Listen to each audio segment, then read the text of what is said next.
Dissension, a disagreement that leads to discord, is the definition of dissension. But I think if you take conflict and you really break it down, you get to the real fears or the real insecurities or priorities that somebody has when they have some type of conflict. And that communication is so key in those situations. Hello, Rodney. It's so nice to have you on the show today. How are you doing? I'm doing terrific, Elijah. Thank you so much for inviting me to be on your podcast. Beautiful. And thank you so very much, Rodney, for being here. You see, I truly appreciate you. And you see, Rodney, oftentimes I love to thank my guests for two things. And I do this so often to the point where it has become my anthem. So, firstly, Rodney, I want to say thank you so very much for investing in yourself. You see, you are on this platform right now because you did invest that in yourself. And oftentimes, Rodney, I love to make reference to the amazing mango tree. You see, some couple of months back, I was on a particular road, and just by the roadside, Rodney, there was this very tall, unattractive mango tree. And I used the word unattractive because the mango tree's got no mangoes on it, and the leaves were all dry.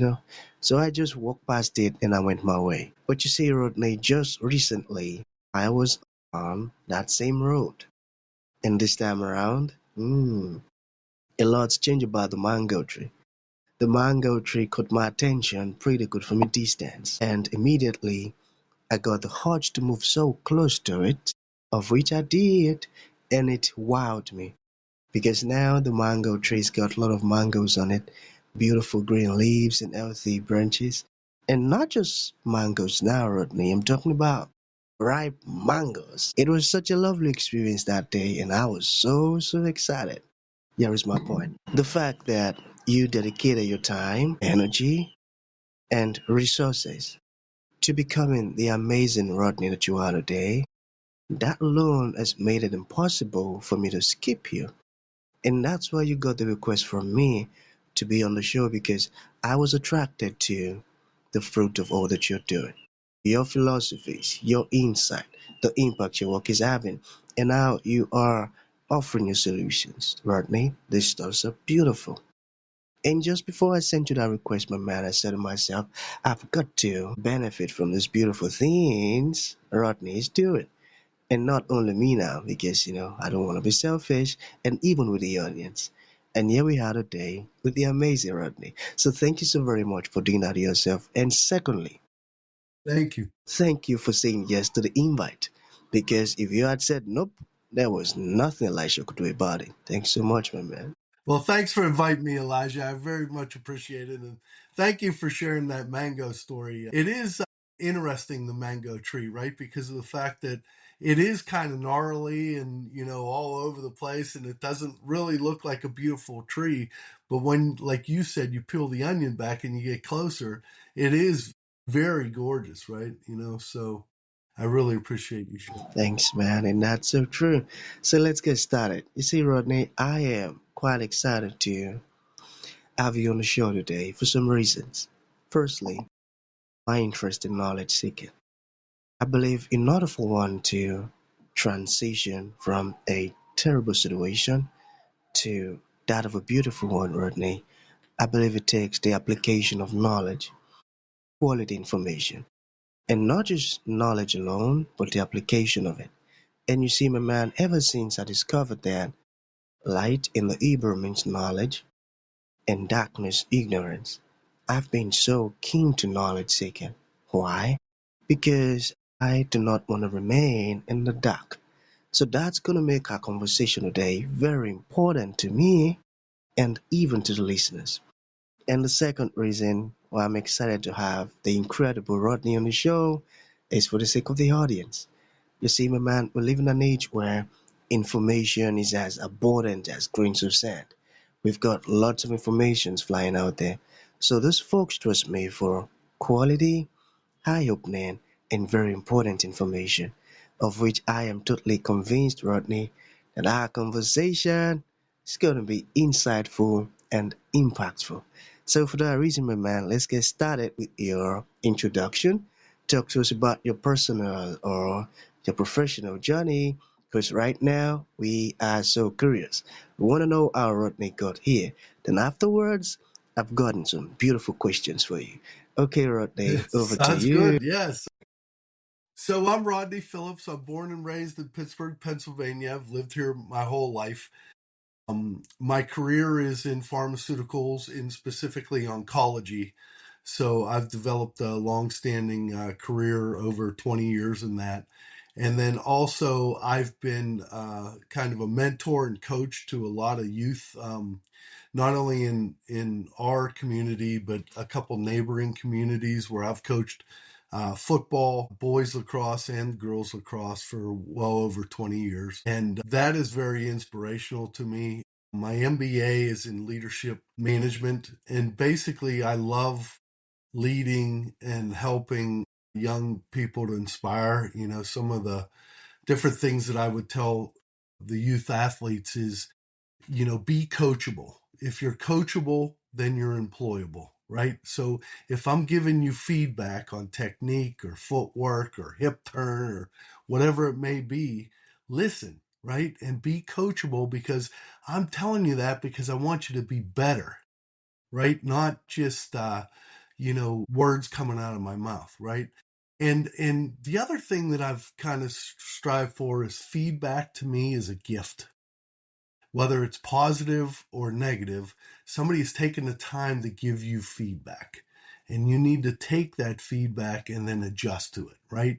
So if somebody gives you negative feedback, they're actually giving you a gift because they're saying, hey, if you do this, you might be a little bit better, right? And like you had mentioned, to better ourselves. So I think those two different things when you're working with youth athletes, for example, helps to inspire them to then, go on to greater and bigger things, And ironically, with my book Dissension that you and I were talking about earlier, I started writing that book when I was 19 years old.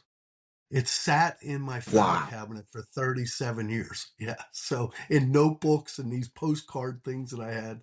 And literally, the inspiration I'm trying to teach my kids and other youth is never give up on your dreams, right? 37 years, I think, sat in my file cabinet in notebooks. And then finally, my kids go to college. I'm not coaching youth sports anymore. And I have my weekends free. And my wife basically was like, hey, you got to find something to do, get a hobby, do something. I said, well, I might pull my book out. She's like, you mean all those notebooks that we've been carting around? I'm like, yeah, I might look to see what I have, you know? And ironically, it was all handwritten. So it took me, over 2 months of weekend writing to actually get it into the computer. And then I started writing from there. But the reason why I'm bringing that up is I think that has given this book some different perspective because of the fact that most of it was written at 19, and then I took 37 years off and then came back and wrote. So of course then, I made adjustments to the times with cell phones and things of that nature. But the point is, I have two perspectives, right? If I would have wrote the complete book at 19, it would probably be totally different. If I would have wrote the book completely at 56, it would have been completely different, right? But the book is written from two different perspectives, which I think, helped to develop the characters as well, too. And I think that that's why it's getting a lot of positive feedback. I tell you, that's so beautiful. And the fact that you started writing that at a very young age, boy, Yes. I tell And you, it it's was out of amazing. boredom. It was out of boredom that I actually started writing it. I was But working you in a see, furniture store in the okay, stockroom. So, and the title is so fantastic. So, how did you come about the title Dissension? What is the story behind it? so I actually struggled a little bit at first with the title, and then it came to me. And dissension, a disagreement that leads to discord, is the definition of dissension. But I think if you take conflict and you really break it down, you get to the real fears or the real insecurities or priorities that somebody has when they have some type of conflict. And that communication is so key in those situations, whether it's a business situation or whether it's, personal situation. When you have conflict, and you had mentioned this early on about peeling back the onion, right? If you really look at conflict and you peel back the onion, there's an underlying issue there that you need to get to. And unless you get to that, you don't really know the truth. And in the book Dissension, what happens is, and this, you have two rival drug cartels. My main character gets caught between basically a street war that breaks out with these two cartels. But the underlying factor is lack of communication. Something happens, and I explore loyalty on one side of one cartel, and betrayal on the other side of the other cartel. So that conflict then spirals kind of out of control, and they don't really communicate, and they just go at each other. And then you find out why they're specifically hunting my main character, Kylie. But that kind of is where I came up with the title. Got it, got it. Okay, so what was the hardest scene to write? The oddest scene I would say to write, I'm going to share a little behind the scenes, is in my sequel. So my publisher had me start the sequel in April. I've been doing the same thing, writing on the weekends. Saturdays and Sunday mornings typically is when I do a lot of my writing and editing. But I got to tell you, the hardest scene that I've been writing in that sequel is I have a um, scene that's supposed to be a dinner scene. It's like a retreat for some of the law enforcement. So the FBI, DEA, local police, my main character are all together. And originally I had it that they were going to have a dinner on Friday night and then have a working session Saturday. And then there's some main points that I want to come out of this interaction. And I struggled with it. And I'll tell you why. Because think about you going out to dinner with somebody, right? You have, say, 12 people at a table. You and I know each other. Our conversation is totally different than two people at the other end of the table that don't know each other, right? So those conversations are totally different. So I have literally rewrote these couple chapters 15 times.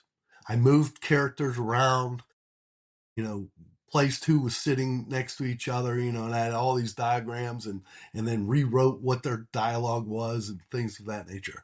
And then it dawned on me, flip it, look at a different perspective. So what I did was I wrote it as they come in, they have their work meeting first, then they have the dinner scene. So any tensions or anything that was going on between some of the characters at the work meeting kind of worked themselves out. So then when I got to the dinner scene, then I was able to pinpoint some different things that then drive the story forward. Like one character saying, hey, you had mentioned today XYZ. I had seen this. What do you think? Are those connected? You know what I mean? And then it made it easier to write that dinner scene because I changed the perspective. Wow. Oh boy, that's a smart one, I tell you. I tell you. And that's really interesting and suspenseful. Okay, so what about this one? If you could describe this your wonderful book, Dissension, in just one word, what would that be? One word, I would say, besides the word dissension, I That's would right. say communication. Hmm. The reason why I'm saying communication is Yeah. because there was a lack of communication, or this thing wouldn't have spiraled out of control, right? If they would have just communicated, they assumed, which the definition of assume, right? They assumed that something happened that that the other side did, and communication would have been the key, just to communicate. And that happens, with everything, personal relationships, marriages, you know, work relationships, right? You just have to communicate. And I feel like if people just communicated better and, said, hey, this is bothering me. Let's talk about it. I think things would be resolved a lot sooner because, then you get to the heart of what the issue is. Exactly. And that's a very important message your book is passing because lack of communication has already ended series of friendships, relationships, marriage, and I tell you, and that's a beautiful one. I got that. So, which character are you most proud of? I would have to say my main character, Kylie. And the reason for that is I have a daughter and I have two strong female characters in this book, Dissension. And they're actually shown on the cover. And one is the FBI agent and one is my main character, Kylie. But the reason that I'm most proud of them is I spent a lot of time making sure that I got strong female characters, right? And Kylie's growth arc, if you will, she starts out as a normal college student, going to the University of Miami. She's studying criminal law. Next thing you know, her life is turned upside down and she's running for her life, right? So she goes from being a normal college kid to, oh my gosh, now she's got to be a strong lady that, is basically, trying to survive, and what I believe is, strong females that don't need a male to make them whole, right? I think is important in our society. And that's, obviously my opinion. But so I'm probably most proud of that. And I spent a lot of time delving into how would these characters react in certain situations, and I created character outlines which had your basic stuff like hair, eye color, height, weight, things of that nature. But then I took it a couple steps farther because, I think when you're developing characters, and I got this, I think, a little bit from Patricia Cornwell. If you're familiar with her, she was a really good, or is a really good character developer in my opinion. So I took it a step further is none of us are 100% great, right? We all have flaws, we have bad habits, we have, stubbornness, whatever it may be. But I built those into the characters. So then you see that, hey, this might be perceived as a good thing, but it's actually, a flaw. So I think that insight into those characters is probably one of my proudest things. Beautiful. I tell you, this your book is really, really interesting. And I love the fact that at last you wrote it. And that's a beautiful one. And there is something you said while we started talking in the beginning, when you were talking about young athlete. You said something very profound that I am holding to heart. You said, if you are coachable, you will be employable. And my own interpretation of that is, if you're coachable, you would be able to fit in any category. You'll be useful to the world, useful to the organizations, company, and that's a very powerful reminder. So thank you so very much for sharing that. So finally, my man, what is next for you as an author? Yeah, so I actually, like I'd mentioned, my publisher asked me to start writing the sequel. So I'm about 70 chapters into that. And what's interesting about the sequel is I have a bunch of more subplots that are going on with some supporting characters that are in the first book, Dissension, that will come a little bit more to the forefront in the second book. And then additionally, I bounced off of them what I would like to do for the third book, in which I've already started to take notes and put things into a separate document for that, is take it back to the beginning. So the two books coming out are going to be called, and these are work in progress right now, is Dissension the Co-op and then Dissension the Beginning. And what I want to do there is then take it back to when my main character was a teenager and what was happening around her that then kind of got her into this situation in Dissension. So I think that would be a neat thing to explore. Those are kind of what I'm working on now. And my wife calls me the weekend writer because typically, like I told you, I'm writing Saturday and Sunday mornings. But I got to tell you, that's one thing that I think helped me in finishing this book, because, like, I said, it sat for a long time, and then, you know, my wife kind of sparked me into getting into the writing, is setting an appointment with my book. So Saturday morning and Sunday mornings, if my wife and I aren't doing anything, I have an appointment with my book. I get my coffee, I sit down, I go into the office for whatever it takes. And, whether I'm writing new content or I'm editing, things that I already wrote, or, things of that nature, I know that it's important enough for me to sit down and do it on a schedule. If I just sat there and said, "Hey, I think I might write a little bit," you know, I'm not sure that I would have been as focused as I was with this book, and how I am with the second book. I think that really appointment style has fit well with me. Beautiful. Can you hear me? Yes. All right, beautiful. So that's a great one, Rodney, aka the Weekend Writer. So finally, to bring this to an end, my man, what would you like to leave the audience with, like a final thought? And to those folks who would like to reach out to you, make a purchase of your wonderful book, or even ask you questions, how can that be possible? Yeah, so I am open, for anybody reaching out. I'm, I have the personality. I'm willing to talk and help and bounce ideas off of people if anybody's inspired. My website is rodneyphillipsauthor.com. You can find information about the book on there. You could also send me an email. My email is rphillips66@yahoo.com. And then the book is available on Amazon, Barnes and Noble, Google Play, all of those sites. Um, and feel free, shoot me an email or shoot me a message or whatever. I'm willing to discuss different things. And I know there's a lot of aspiring authors, probably out there that would like to just bounce ideas off, or they have an idea for something and they're not sure how to go with it, even like some writing structure or process. And I could share with what worked for me, and it'd go from there. And obviously, I'm the new author. I'm not, a well-established author like a James Patterson or anything like that. But I would be willing to talk to anybody. Beautiful. And that's a great one. So that's going to be the end of the show, Rodney, aka the Weekend Writer. Thank you for coming. And thank you for Yeah, sharing thank this you very wonderful much, stuff with Elijah. us. It means a whole I lot. really Thank you. appreciate you inviting me to be on the show.